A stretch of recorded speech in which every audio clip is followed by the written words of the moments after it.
elementary school. Remained close friends all throughout high school, and we both managed to avoid the draft, albeit in different circumstances. Do you still keep in contact with him? I'm afraid that is impossible now. He disappeared one day back in 1971. I haven't seen or heard from him since. Damn. That's rough. What was he like? Ambitious would be the most effective word I could use. He was the kind of person who wanted to be at the top of the food chain, so to speak. He wanted to be somebody of importance. His parents had both died in a car accident in high school, you see. It hurt him pretty hard. He learned to cope with it, but I think it also motivated him somehow. Sheesh.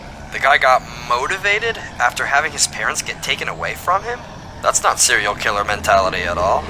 Nope. No, not at all. Well, maybe that was a poor choice of words. He didn't become a serial killer, I know that much.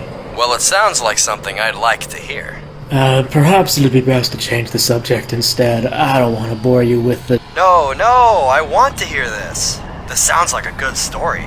And it also sounds like the guy was a really good friend to you. That he was.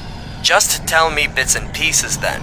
No need to spill the whole thing all out at once. I suppose it wouldn't really hurt to talk about it.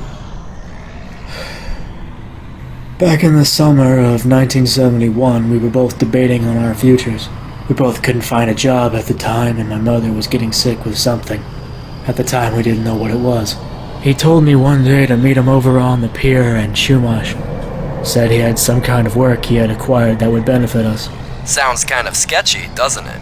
It was, but at the time I wasn't able to drive stuff around, and I wanted to do right by my mother and help her out in any way I could. We lived in downtown Los Santos, you see. My father's paychecks kept us going, but we had to moderate what we spent. And since I wasn't able to do anything else, I told him I'd think about it. A few days later, I let him know I was willing to help him, since my mother was just getting worse. He came by one night, and things began to change.